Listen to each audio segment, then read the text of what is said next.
Good morning, welcome to Ag Talking to Raw, where I talk raw about agriculture and other things that are on my mind. Hold on while I turn the heater on downstairs. Oh, never mind, the heater's on. Oh, did you see me in my underwear? Nah, you didn't. You know, you ever watch a newscaster, you know, the ladies and stuff that are sitting at the desk and they all look prim and proper, you know. You ever wonder what they're wearing underneath the desk? Then I saw the naked news and I knew.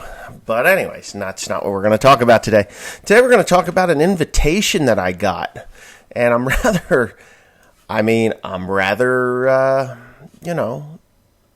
impressed. See, now, I don't generally go for,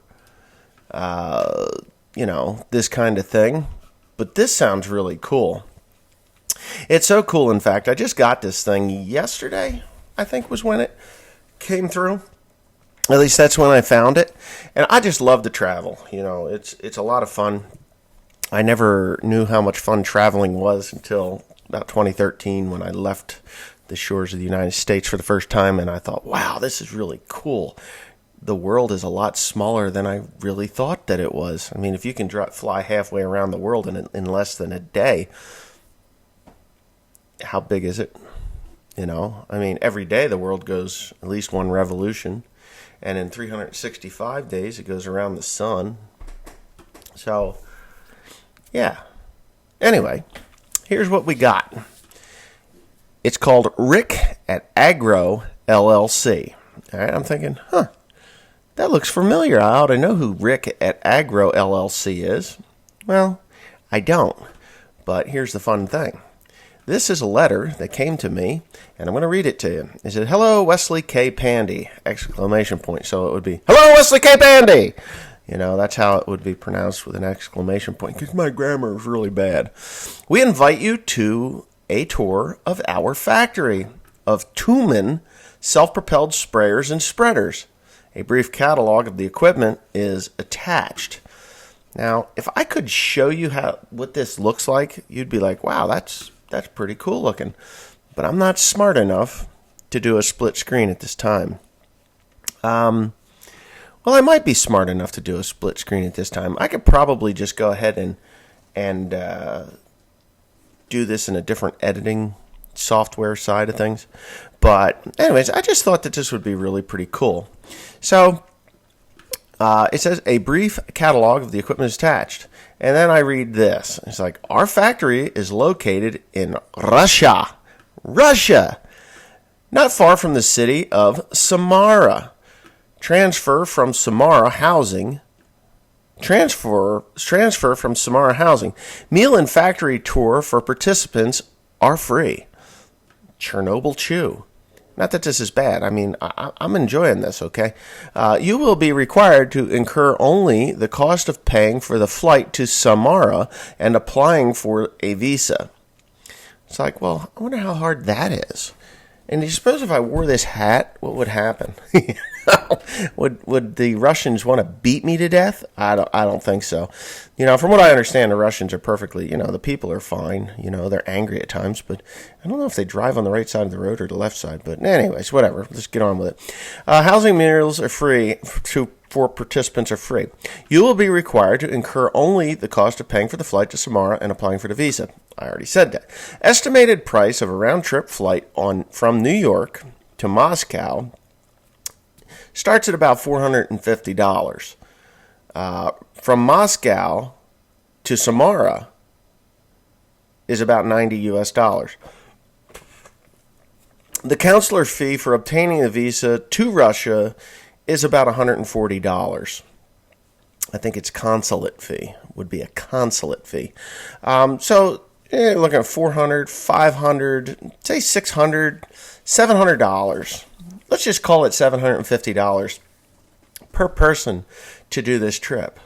And I'm like, wow, this is cool. So anyway, yeah, this is cool. I'd love to go to Russia. My dad is just shaking his head, and he's like, "Are you crazy? What do you do? What are you, nuts or something?" Well, yeah. So on day one, they've got this thing all scheduled out for me if I want to go. It says day one, Arrival in Samara. Transfer from the airport and to hotel accommodations. Pretty simple. You fly into Moscow.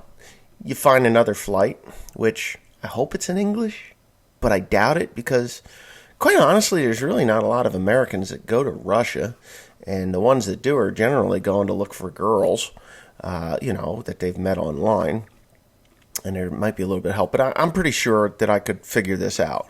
Okay, so day 2. A tour of the factory of Tumen self-propelled sprayers and spreaders.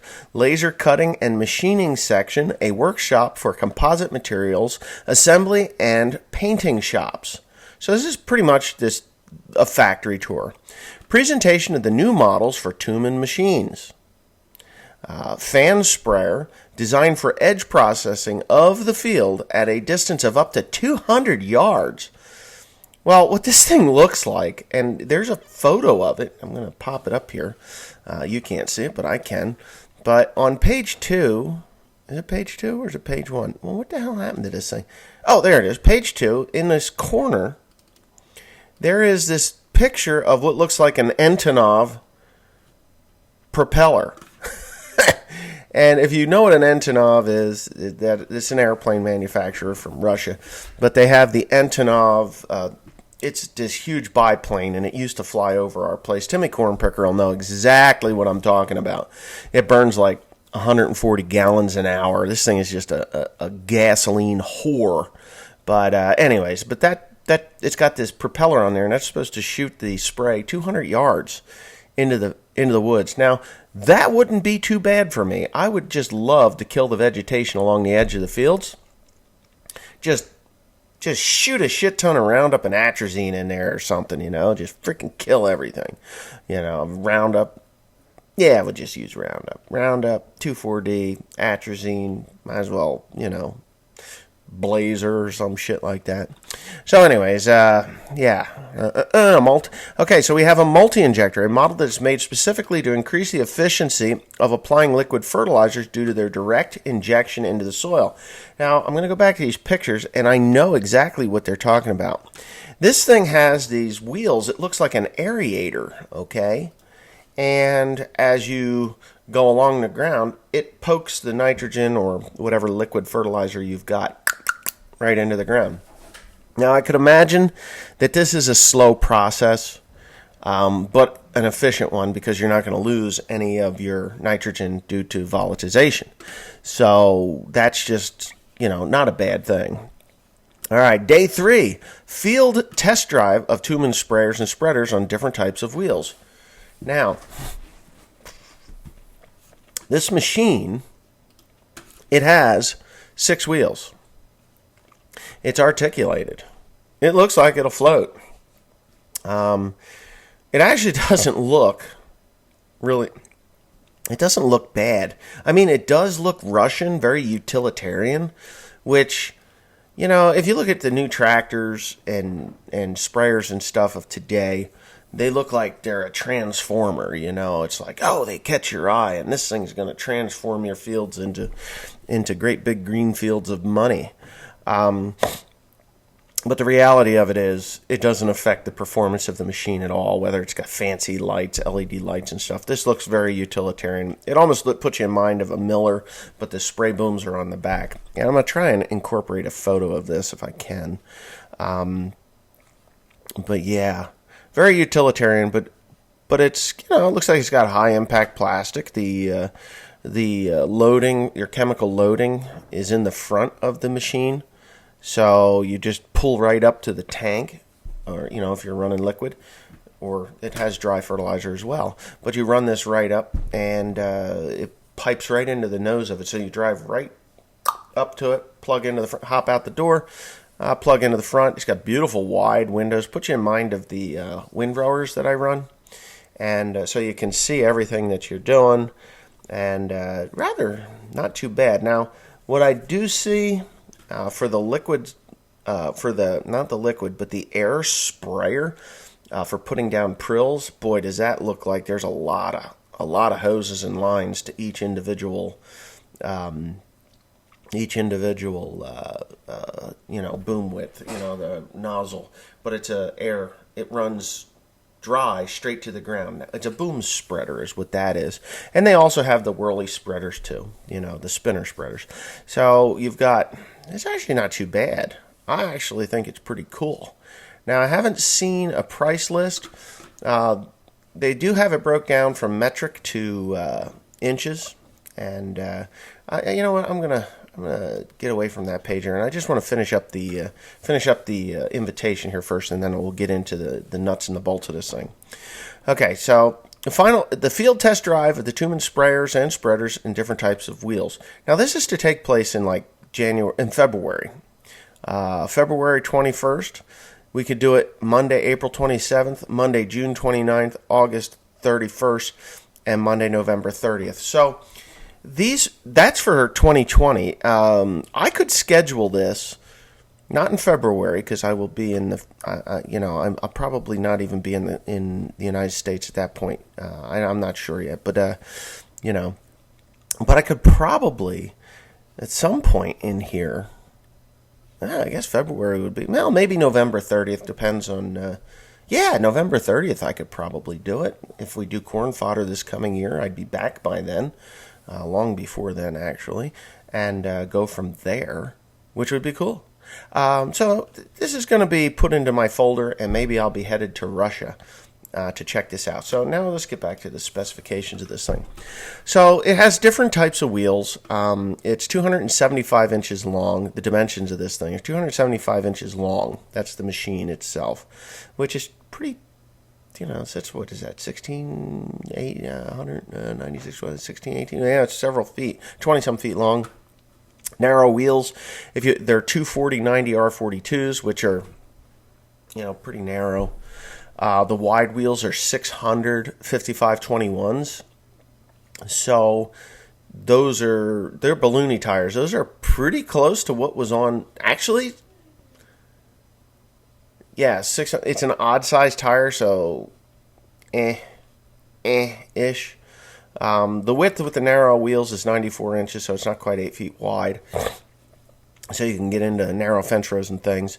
The wheels with the 655/21 LTs, they're light trucks. LTs, they would call light trucks, but I don't think they're going to be an LT tire. It's going to be probably what is on the big square baler in that aspect, because 655/22.5 that's what was on my New Holland balers, the junk balers that I did used to own that people don't think I did. The narrow wheels, the height with narrow wheels on is 126 inches wide. The height with wide wheels is 118 inches, or tall, not wide, tall, is 118 tall. Wheel track adjustment, you can adjust these things in and out. So, yeah, interesting.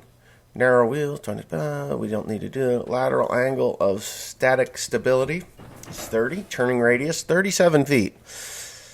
That ain't bad. 37 feet's not bad. The dry weight, this thing's not really even that heavy for the size of it. In dry weight, it's 7,716 pounds. Yeah, so not even 4 tons. It's not quite 4 tons. You put somebody's ass in there and it'll be 4 tons. It's not. It actually has a Kubota turbo diesel engine. I thought this thing should have more power than this, though. Really, it's only 115 horsepower. That ain't going to get you down the road very fast. Well, it ain't going to get you anywhere pretty fast. Fuel consumption, 26 to 93 acres per gallon of diesel fuel for this thing. That ain't bad. Fuel tank capacity is only 21 gallons. It is a 3.7 liter, 769 liters, 3.7 liter motor. It's mechanical drive, manual 5-speed with synchronized in all gears. That's a pain in the ass. Clutch is dry single plate. Wheel formula 6x4, so it's 6 wheels, four driving, 4 driving, 6 on ground. So I imagine one of those wheels, probably the front wheel isn't going to be driven. Front steering axle, middle driven axle, rear driven steering axle. So this thing steers from both the front and the rear. So that's why you get that 36-foot radius. It does not articulate. You'd think it would, but it doesn't. Brake dual circuit with hydraulic drive. Brake mechanism, 12 inches. Road speed, 32. I don't think with a full load at 115 horsepower, you're going to get to 32 miles per hour. It holds 680 gallons, so nothing huge. It's not huge. Polyethylene tank, boom width is 92 feet, which I don't mind that. I mean, I'm running 90 footers on the one sprayer. That 1,100 gallon sprayer I've got. Boom material is aluminum, and that's going to be a pain in the ass. Aluminum. Boom adjustment height is between 20 inches and 83 inches, so it'll get up there, 7 feet. It's a piston diaphragm, and it pumps 8 to 75 gallons per minute, which is quite a bit. Number of nozzles, 48 to 56, depending on your setup. 20-inch spacings is which I'm running already. Coverage per hour up to 200 acres an hour, which would be awesome. Top spray speed is 22 miles an hour. Diameter. Now for the fan sprayer, number of blades is 4 blades, 32-inch fan, range of spraying 109 to 218 yards in calm weather. Man, could you imagine? You'd do some fencers with that thing. I think that's more for, I think that's more for orchards, possibly. I don't know. Man, it's in Russian. It's in English, but Russian. Spreader capacity, 91.8 cubic feet for the dry spreader. Spread width is 33 to 92 feet. The tank material is stainless steel. You can do 200 acres an hour, and it will spread at 22 miles an hour. The width of the multi-injector is 21 feet. Number of discs, 18. Needles per disc, 12. Top injection speed, 9 miles an hour. So you move right along with that thing. If you see it, you'd be like, wow, that's a pretty cool idea. And I actually kind of like it. So it's on a manifold. As the wheel turns, it only injects in the needle that's in the bottom. It doesn't just in the injector needle that's in the bottom. So if you're in rocky ground, it's not going to work as nice. So anyways, I just thought that this was something worth looking at because I did get an invitation to Russia. And that's no joke, man. I totally would go to Russia. I want to see what it's like in Russia. You know, my whole entire life up until 1989 or 90, before the wall came down, was the Russians, the commies, you know. And, it's just, to me, I think it's cool to be able to take a trip to Russia to see a factory in Russia because, I've seen some really, really weird-ass machines come out of, not here. We don't have those machines here in the United States.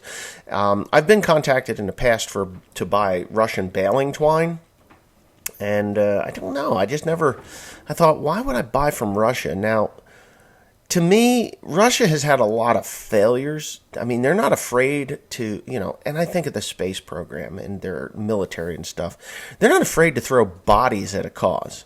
The United States, we're really careful. We don't want to kill an airman because it costs a lot of money to train that person, to get them into the seat of that cockpit or that capsule, or whatever they're going to do.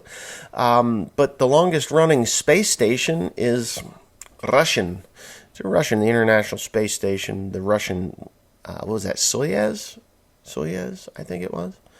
Anyways, whatever. It was Sputnik was the first unmanned satellite, or first satellite. I don't know. It was unmanned. If it was a satellite, just went around the world and went beep beep beep beep beep beep beep beep beep. And here's something that a lot of people didn't know. But while the Americans, us, was landing on the moon for the first time, the Russian lunar lander was actually caught orbiting the moon, looking for an opportunity to touch down, take soil samples, and shoot back off the lunar surface back to Earth. And the Russians were truly right there with us while we were in space. at the moon. Now, the United States and Russia were in contact because we didn't want to have a collision. And when they talk about the space race, when I was a kid, the space race was, once we launched the Apollo missions, that was it, Russia quit. That's not true. Russia did not quit. Russia never sent a man to the moon. They killed too many people, cosmonauts as you would call them in Russia. They killed too many cosmonauts, and they just kind of settled that their lunar landers and their lunar excursion stuff was too difficult for the cosmonauts to maneuver. They actually had to do a spacewalk to get into the lunar lander in order to separate from their rocket ship or whatever they sent up there. And it was very difficult because walking around in space, there's no friction. It's not like you're in a pool of water. There's just no friction whatsoever, and you're exposed, and bad things can happen. You can lose your grip because that space suit isn't just cloth. You actually get into this biomechanical suit. Your elbows do bend and stuff, but it's sealed and it's encased in aluminum or titanium or whatever it is. The coating you see around that suit is basically the covering of a skeleton, an armored skeleton, because if you were to just have a space suit that you got into, this is what I was told. Well, to do lunar excursions and moonwalking, it would just go poof and blow up because it's a vacuum. So they had to pressurize this thing within a vacuum. So there was a lot of pressure on the inside, and everything on the outside is pulling you out. The cloth is just a covering of it, if you didn't know that. So anyways, even after Apollo 11? Was that the first one to hit the moon? I think it was Apollo 11. We were going around. I mean, we had been up there 10 or 11 times before they actually decided to take the chance and drop the lunar lander and Neil Armstrong to step out onto the ground. But they did catch the Russian ship going around. And they actually they crashed it into the moon. They crashed it into the moon. And then after Apollo 11 came back, the Russians had finally decided, okay, this is what is broken. We'll send that up. They'll land onto the moon, take their soil samples, pop it back up to the thing, and ship it back to back to Earth. Now, they also had some lunar mishaps, like this spaceship went shoom, overshot the moon, never to be seen again. This is just stuff that is coming out now, like 50 years later, 45, 50 years later, as to how close the Russians actually were to beating us to the moon. And of course, there's a lot of, conspiracy theorists to say that the moon landings never happened. I think that's bullshit. I think they went to the moon. I know there's a lot of people that think that it was just bullshit, that they spent a lot of money to do a lot of nothing. And those are just conspiracy theories. But no, I believe we went to the moon. Now, why I can't see it on my telescope is because I don't have a telescope powerful enough to look that close at the moon. And believe me, I looked when I was a kid. My parents had a telescope, but it was only a little guy. And not a little guy. I mean, it was like a common household telescope. You can buy them for $50 now. And back then they were like $150, and everybody had one. And it was really fun to look at the moon and see this stuff, the craters. The moon is a very interesting place if you look at it. But anyways, that's what I learned when I was a kid, that the Russians were evil, that they were going to nuke us, that we would have to crawl under our desks and put our heads over our hands, and while this nuclear reaction was going to take place and kill us all. And the Russians felt the same way about the United States, is what I found out later, because when I was in high school, a Russian kid came to school. I forget what the hell his name was now. I mean, he was tall, he was blonde, and he spoke like this. And he was a really good guy, from what I understand.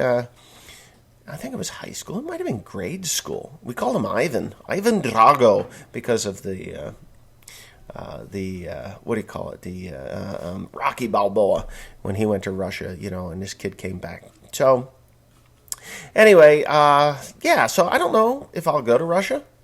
I think it would be worthwhile. So why don't y'all just leave a comment down here in the bottom, and let me know if you think that I should go to Russia to see this piece of equipment in the tour.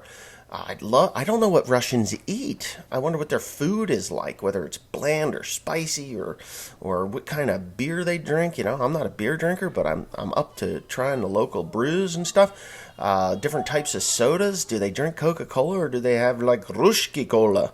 You know, I don't know. And if you're from Russia, you know, I hope I'm not offending you. I just don't know anything about it, and I'm kind of excited. I may just do this.